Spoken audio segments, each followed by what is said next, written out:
এই সরকার এত সুন্দর সুন্দর উদ্যোগ নেয়, মানে আপনি না হেসেও পারবেন না, আবার না কেঁদেও পারবেন না।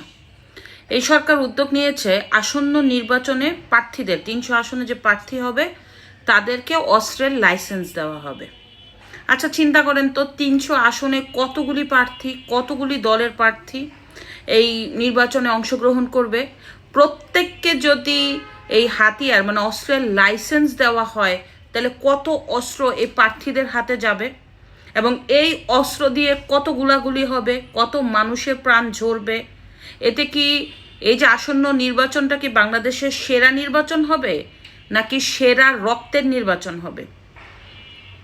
এই যে বিগত যতগুলি নির্বাচন হয়েছে, প্রত্যেকটা নির্বাচনে কিন্তু নির্বাচন কমিশন প্রার্থীদের কাছ থেকে অস্ত্র জমা নিয়েছে। সরকার, এই উপদেষ্টা সরকার মানে প্রধান উপদেষ্টা, যে ব্যর্থ সরকারের অপদার্থ উপদেষ্টা, সে প্রার্থীদের নিরাপত্তার জন্য অস্ত্রের লাইসেন্স দিবে প্রার্থীদের হাতে। একটা অস্ত্রের লাইসেন্সের জন্য তার প্রশিক্ষণের প্রয়োজন হয়, অস্ত্রটা নিজ টাকা দিয়ে কিনতে হয়, তার ট্যাক্স কমপ্লিট করতে হয়। তাহলে এগুলি কি করবে?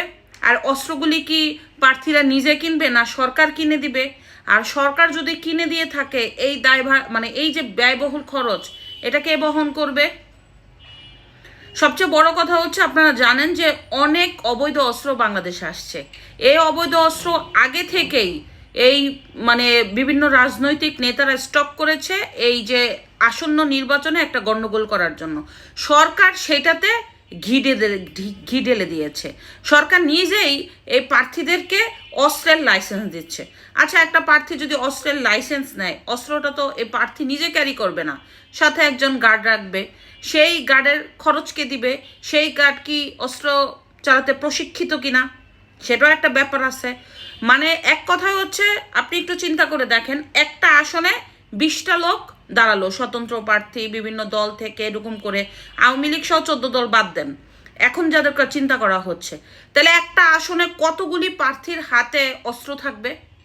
মানে 19 থেকে 20 হলে তখন গুলাগুলি করবে, এবং শুধু গুলাগুলিটা এক জায়গায় ছড়ায় যাবে না, ওখানে তো একটা সিন্ডিকেট আছে। মানে যদি বিএনপির সাথে জামাতের গন্ডগোল হয়, তখন জামাতের কিছু জোট আছে, তাদের হাতে অস্ত্র থাকবে। আবার বিএনপির সাথে যেসব জোট আছে তাদের কাছে অস্ত্র থাকবে।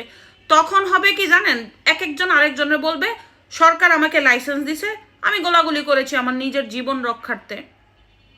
এটা কি ইতিহাসের সেরা নির্বাচন হবে? এই যে সরকার খামখেয়ালি করে দেশটাকে একটা ধ্বংসের দিকে নিয়ে যাচ্ছে, এই দায়ভারটা কার? কিভাবে ক্ষতিপূরণ হবে? 5ই আগস্টের পরে প্রচুর অস্ত্র থানা থেকে লুটপাট হলো, সরকার কিন্তু এই অস্ত্র বের করতে পারে নাই। সরকার বরং এখন আবার অস্ত্র দিচ্ছে প্রার্থীদের হাতে, ইয়াং প্রার্থী, নতুন প্রার্থী, কোনো রকম অভিজ্ঞতা নাই রাজনীতির, এদের কাছে অস্ত্রের লাইসেন্স দিয়ে অস্ত্র দিবে। সেই অস্ত্র কিভাবে মানে ব্যবহার করা হবে এই নির্বাচন, আপনারা শুধু চিন্তা করেন।